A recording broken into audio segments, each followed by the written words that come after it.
আসসালামু আলাইকুম।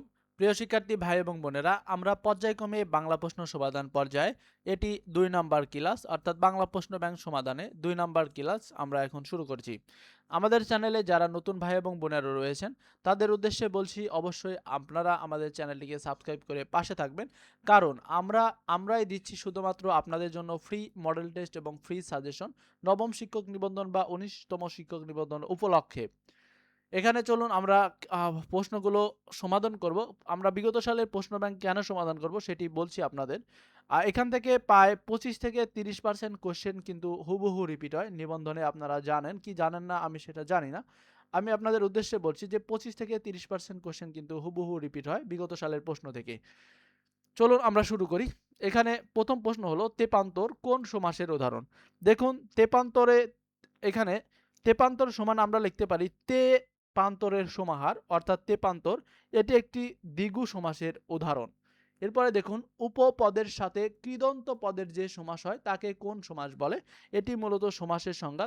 তাকে বলা হয় উপপদ তৎপুরুষ সমাস। কোনটি বহুব্রীহি সমাসের উদাহরণ? দেখুন এখানে বহুব্রীহি সমাসের উদাহরণ হলো বিমনা অর্থাৎ বিচলিত মন যার তাকে বলা হয় বিমনা। এটি একটি বহুব্রীহি সমাসের উদাহরণ। কোরক শব্দের সমার্থক শব্দ কোনটি? এখানে কোরক শব্দের সমার্থক শব্দ জানতে চাওয়া হয়েছে। দেখুন কোরক শব্দের সমার্থক শব্দ হলো এখানে কুড়ি। এছাড়াও কিছু সমার্থক শব্দ রয়েছে যেমন কুড়ি, মকুল বা কলিকা। এগুলো কিন্তু কুড়ি বা কোরক শব্দের কিন্তু সমার্থক শব্দ। এরপরে দেখুন বিরাম চিহ্ন ব্যবহৃত হয় না। বিরাম চিহ্ন ব্যবহৃত হয় না মূলত বক্তার মেজাজকে স্পষ্ট করতে। এছাড়া একটু ভালোভাবে খেয়াল করুন, অর্থ স্পষ্টকরণের জন্য বা অর্থ সহজভাবে বোঝার জন্য বিরাম চিহ্ন ব্যবহৃত হয়। শ্বাস বিরতির জায়গা বা থামার জন্য ব্যবহৃত হয়। বাক্যকে অলংকৃত করতে সৌন্দর্য বৃদ্ধি করতে মূলত বিরাম চিহ্ন ব্যবহৃত হয়। এইখান থেকে আমি কথা দিতে পারি আপনাদের একটি প্রশ্ন আসার সম্ভাবনা রয়েছে। অর্থাৎ বিরাম চিহ্নের ব্যবহার থেকে একটি প্রশ্ন আসার সম্ভাবনা রয়েছে। আপনারা দেখেছেন আমরা এটি সমাধান করছি সপ্তম কলেজ পর্যায়ে। ষষ্ঠ কলেজ পর্যায়ে কিন্তু বিরাম চিহ্নের অর্থাৎ অর্থ সহজভাবে বা অর্থ স্পষ্টকরণের জন্য ব্যবহৃত হয়। সে প্রশ্নটি কিন্তু অলরেডি চলে এসেছে। এরপরে দেখুন গৌরচন্দ্রিকা বাগধারাটি কোন অর্থে ব্যবহৃত হয়? গৌরচন্দ্রিকা এই বাগধারাটি মূলত ভূমিক অর্থে, এখানে ভূমিকা হবে যে ভূমিকা অর্থে, অর্থাৎ গৌরচন্দ্রিকা বাগধারাটি কিন্তু ভূমিকা অর্থে ব্যবহৃত হয়।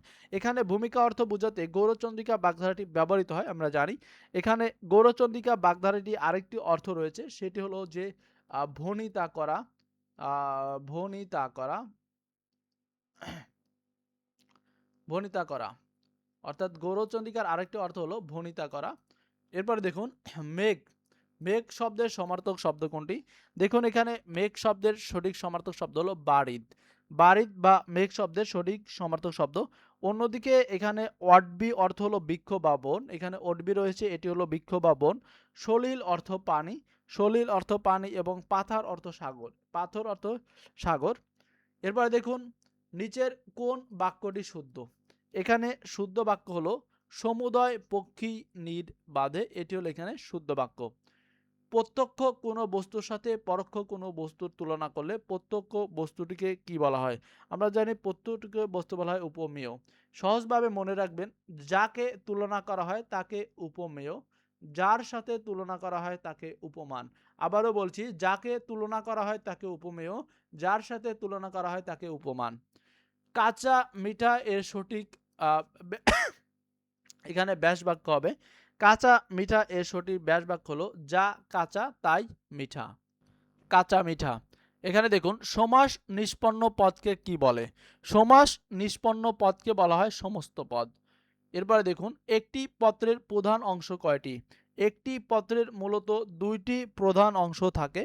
একটা হলো পত্র গর্ভ বা অন্তর্ভাগ, আর একটা হলো পত্রের বহির্ভাগ বা শিরোনাম। বাংলা ভাষা কোন মূল ভাষার অন্তর্গত? বাংলা ভাষা মূলত ইন্দো ইউরোপীয় এই ভাষার কিন্তু অন্তর্গত, মূল অন্তর্গত। এছাড়াও ইন্দো ইউরোপীয় ভাষার প্রধান শাখা হলো দুটি, একটা কেন্তম, আরেকটি হলো কি শতম, একটা কেন্তম আর একটি শতম। বাংলা ভাষার উৎপত্তি হয়েছে ইন্দো ইউরোপীয় ভাষার শতম শাখা থেকে। এটি যদি কেন্তম হয় এটি শতম, অর্থাৎ বাংলা ভাষার উৎপত্তি হয়েছে অর্থাৎ এই শতম শাখা থেকে কিন্তু। এরপরে দেখুন শুদ্ধ বানান গুচ্ছ কোনটি? এখানে সকল শুদ্ধ বানান রয়েছে আকাঙ্ক্ষা, গ্রামীণ এবং দারিদ্র। এখানে দারিদ্র হবে, তাহলে এগুলো কিন্তু সব সঠিক শুদ্ধ বানান। এরপরে দেখুন শুদ্ধ বানান কোনটি? এখানে শুদ্ধ বানান হলো দুরন্ত। দুরন্ত কিন্তু এখানে শুদ্ধ বানান বা সঠিক বানান। বিদ্বান মূর্খ অপেক্ষা শ্রেষ্ঠতর বাক্যটির শুদ্ধ রূপ কোনটি? বিদ্বান মূর্খ অপেক্ষা শ্রেষ্ঠতর বাক্যটিকে শুদ্ধ বাক্য হলো যে বিদ্বান মূর্খ অপেক্ষা শ্রেষ্ঠ। এটি হলো এই বাক্যটির শুদ্ধ বাক্য। স্বেচ্ছাচারী ব্যক্তি কোন বাগধারা দিয়ে বোঝানো হয়েছে? স্বেচ্ছাচারী ব্যক্তি মূলত এখানে ধর্মের সার বাগধারাটি দিয়ে বোঝানো হয়েছে, অর্থাৎ স্বেচ্ছাচারী ব্যক্তি বোঝাতে ধর্মের সার বাগধারাটি ব্যবহৃত হয়। এখানে দেখুন যে পোয়া বারো অর্থ পরম সৌভাগ্য। রাহুর দশা হলো দুঃসময়। বুদ্ধির ঢেকি এই বাগধারাটি অর্থ হলো নির্বোধ। এখানে দেখুন কোনটি সাধু রীতির শব্দ? আপনাদের যদি আমাদের ক্লাসগুলো ভালো লাগে এবং বিন্দুমাত্র যদি উপকার হয়, আপনাদের যদি আমি উপকার করতে পারি, তাহলে অবশ্যই আপনারা কিন্তু আমাকে উপকার করতে পারেন।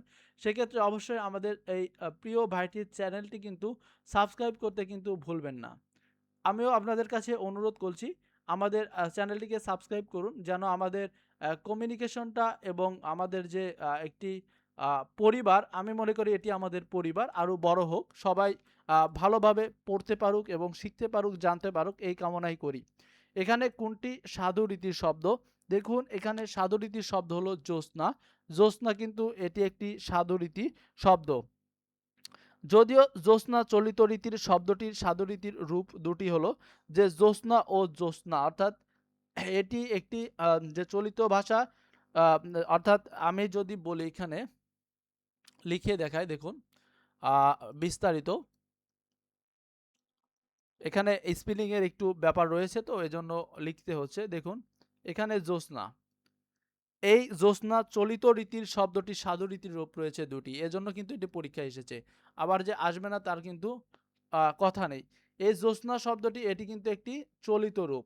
এই চলিত রূপের দুটি সাধু রীতির শব্দ রয়েছে।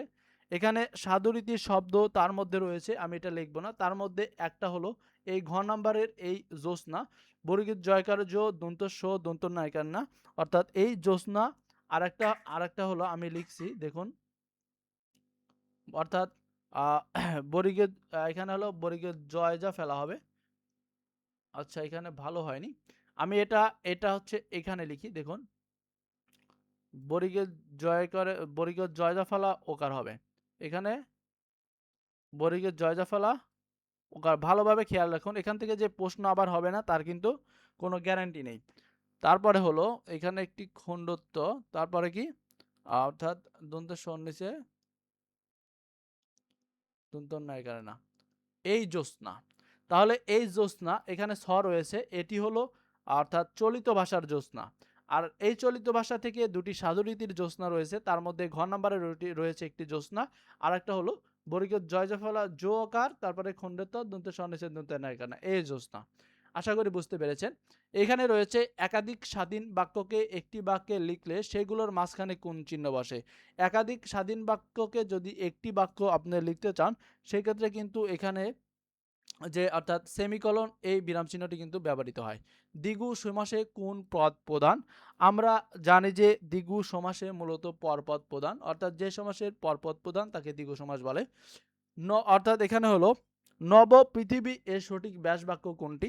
নব পৃথিবী এর সঠিক ব্যাস বাক্য হলো নব যে পৃথিবী, অর্থাৎ নব পৃথিবী। শুদ্ধ বানান কোনটি? দেখুন এখানে শুদ্ধ বানান হলো সান্তনা, দন্তের সহায়কারের সা, তারপরে দন্ত নর নিচে ত, তার নিচে কিন্তু রয়েছে ব, তারপরে দন্ত নায়িকারের না, সান্তনা। এটি কিন্তু ভালোভাবে লক্ষ্য রাখবেন। এরপরে দেখুন সাধু ও চলিত রীতিতে অভিন্ন, অভিন্ন বলতে একই রূপে, এটি সিনোনিম বা সমার্থক বোঝায়। সাধু ও চলিত রীতিতে একই রূপে ব্যবহৃত হয় বা অভিন্ন রূপে ব্যবহৃত হয় তাকে বলা হয় অব্যয় পদ। এটি কিন্তু অব্যয়, এটি কিন্তু একই রূপে ব্যবহৃত হয়। এরপর আমরা দেখব যে সপ্তম শিক্ষক নিবন্ধন পরীক্ষার যে স্কুল পর্যায়ে যে বাংলার বিগত সালে প্রশ্ন এসেছে সেগুলো আমরা ব্যাখ্যা সহ সমাধান করব। চলুন এখানে যাই। নিচের কোনটি অর্ধ তৎসম শব্দ? এখানে অর্ধ তৎসম শব্দ হলো গিন্নি। গিন্নি একটি অর্ধ তৎসম শব্দ, অর্থাৎ তৎসম ভাষার যে শব্দগুলো কিঞ্চিত পরিবর্তিত হয়ে বাংলা ভাষায় আসে সেগুলোকে অর্ধ তৎসম শব্দ বলে। এখানে আপনার হচ্ছে কয়েকটি অর্ধ তৎসম শব্দের উদাহরণ দেই। গিন্নি, জ্যোৎস্না, শ্রাদ্ধ, বোষ্টম এবং কুৎসিত, এগুলো হলো অর্ধ তৎসম শব্দের উদাহরণ। বাড়ি বা রাস্তার নামের পরে কোন জ্যোতিচিহ্ন বসে? যারা নবম শিক্ষক বা ১৯তম শিক্ষক নিবন্ধন পরীক্ষা দিবেন তাদেরকে পায়ে ধরে বলছি, আপনারা বিরাম চিহ্নের ব্যবহার, বিরাম চিহ্ন সম্পর্কে যতগুলো প্রশ্ন রয়েছে সকল প্রশ্ন ভালোভাবে পড়ে যাবেন। কারণ এখান থেকে সর্বনিম্ন ২ নাম্বার কমন পাবেন, এটি ১,০০,০০,০০০ আমি লিখে দিলাম। ২ নাম্বার কোশ্চেন কমন পাবেনই। দেখুন, বাড়ি বা রাস্তার নামের পরে কোন জ্যোতিচিহ্ন বসে? এখানে জ্যোতিচিহ্ন হিসেবে কোমা বসে, অর্থাৎ বাড়ি বা রাস্তার নামের পরে কোমা জ্যোতিচিহ্ন বসে। এছাড়াও সম্বোধন পদের পরেও কিন্তু কোমা বসে। নিচের কোনটি পারিভাষিক শব্দ? এখানে পারিভাষিক শব্দ হলো সচিব।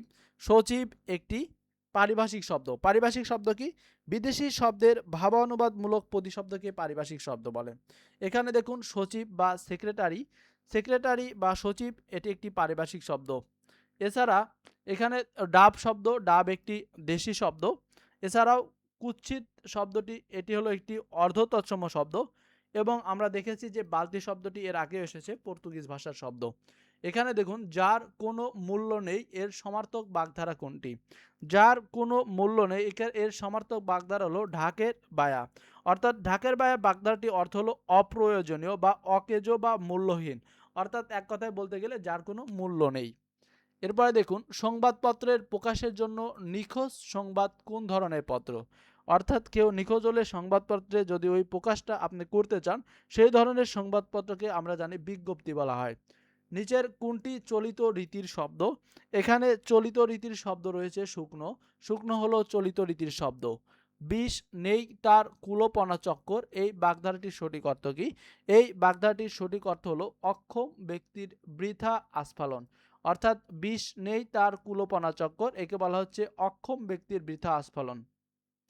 কোনটির অভাবে চিঠি লেখার উদ্দেশ্য ব্যর্থ হয়? কোনটির অভাবে? দেখুন, প্রাপকের ঠিকানা যদি আপনি না জানেন তাহলে কিভাবে আপনি কার কাছে চিঠি লিখবেন? এজন্য এটি কিন্তু প্রাপকের ঠিকানা না জানলে কিন্তু আপনার চিঠি লেখা ব্যর্থ হবে। দেশের সকল আলেমগণই সবাই উপস্থিত ছিলেন, বাক্যটি কোন দোষে দুষ্ট? দেখুন, এই বাক্যটি একটি বাহুল্য দোষে দুষ্ট রয়েছে। এরপরে হলো সাক্ষী গোপাল। সাক্ষী গোপাল বাগধারাটির অর্থ কি? সাক্ষী গোপাল বাগধারাটির অর্থ হলো নিষ্ক্রিয় দর্শক।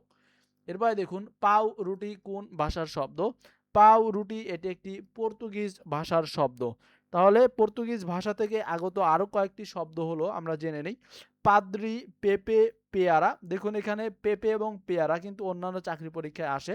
আলপিন টুপি, এগুলো কিন্তু সকল প্রশ্ন কিন্তু আমি যেগুলো বললাম সব কিন্তু পর্তুগিজ ভাষার শব্দ। গরমিল, গরমিল এর সঠিক ব্যাসবাক্য কোনটি? গরমিল এর সঠিক ব্যাসবাক্য হলো মিলের অভাব, তাকে বলা হয় গরমিল। এরপরে প্রশ্ন হলো সম্বোধন পদে কোন জ্যোতিচিহ্ন বসে? আমরা কিন্তু কলেজ পর্যায়ে দেখেছি যে বাড়ি বা বাড়ির পরে ঠিকানা পরে কোমা চিহ্নটি বসে। আবার সম্বোধন পদেও কিন্তু তখনই আমি কিন্তু বলে দিয়েছি যে সম্বোধনের পদে কিন্তু কোমা বসে, সম্বোধন পদে কোমা বসে। এজন্য বলছি যে এখান থেকে কিন্তু সর্বনিম্ন ২ নাম্বার পাবেন। এজন্য এই জ্যোতিচিহ্ন বা বিরাম চিহ্ন সম্পর্কে 100% তথ্য জেনে যাবেন। প্রাপক বয়সে বড় হলে প্রেরক স্বাক্ষরের আগে কোন শব্দটি ব্যবহার করবে? ধরুন, আপনি প্রেরক, আপনি চিঠি লিখছেন আপনার বাবার কাছে বা আপনার বড় ভাইয়ের কাছে বা বড় বোনের কাছে, যার কাছে লিখুন, তাহলে আপনি তাকে কিভাবে সম্বোধন করবেন? এক্ষেত্রে স্নেহাভাজন দ্বারা কিন্তু আপনি সম্বোধন করবেন। অর্থাৎ প্রাপক বয়সে বড় হলে প্রেরক স্বাক্ষরের আগে স্নেহাভাজন শব্দটি ব্যবহার করবে। নিচের কোন বাগধারাটি ভিন্নার্থক? এখানে দেখুন যে অপশনে কোনো সঠিক উত্তর নেই, যে ভিন্ন অর্থক রয়েছে। সবগুলো বাগধারাই সমার্থক, অর্থাৎ বাগধারাগুলো অর্থ হলো সুসময়ের বন্ধু। সুখের পায়রা অর্থ সুসময়ের বন্ধু, শরতের শিশির সুসময়ের বন্ধু, দুধের মাছি সুসময়ের বন্ধু, লক্ষ্মীর বরযাত্রী সুসময়ের বন্ধু।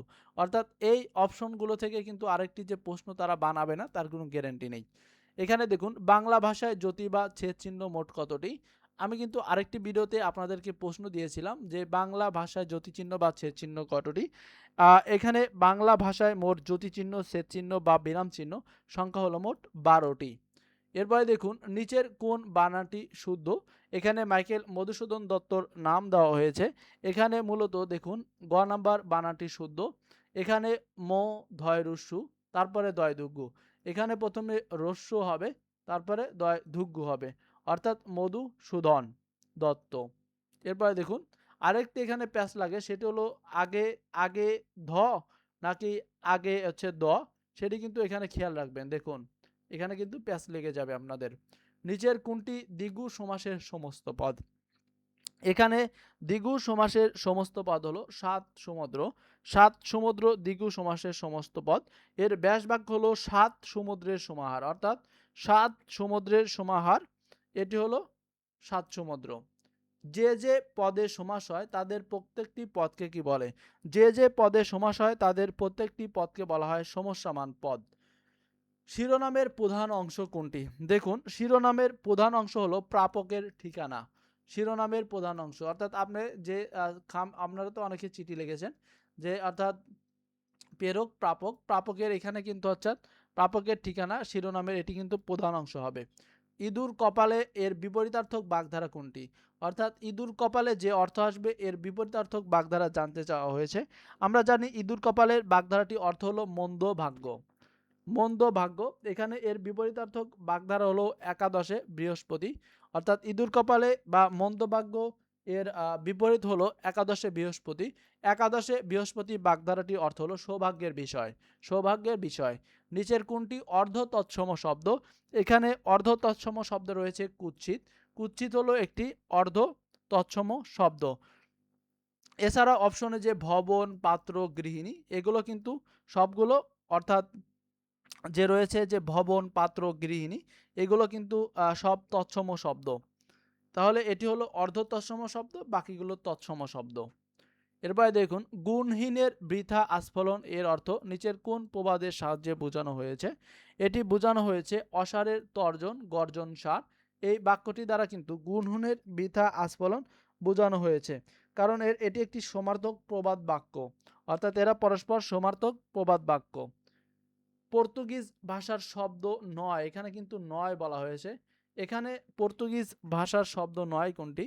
এখানে দেখুন আনারস, আলমারি, গুদাম এগুলো পর্তুগিজ ভাষার শব্দ। একটু পরে দেখবেন এই আনারসই হচ্ছে পর্তুগিজ ভাষার শব্দের অ্যান্সার হচ্ছে, কারণ এই অপশন থেকে কিন্তু আপনাদের পরবর্তী প্রশ্ন কিন্তু বানানো হয়।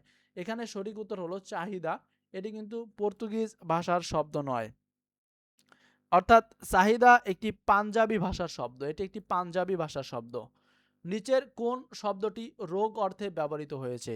রোগ অর্থে ব্যবহৃত হয়েছে মাথা ধরা, অর্থাৎ মাথা ধরার শব্দটি রোগ অর্থে ব্যবহৃত হয়েছে। এই ছিল আমাদের বাংলা প্রশ্ন ব্যাংকের 2 নাম্বার সমাধান। আমরা অর্থাৎ অল্প সময়ের মধ্যেই বাংলার 3 নাম্বার ক্লাস সমাধান কিন্তু আপনাদের সামনে হাজির করব। ততক্ষণ ভালো থাকবেন, সুস্থ থাকবেন, সবাইকে আসসালামু আলাইকুম।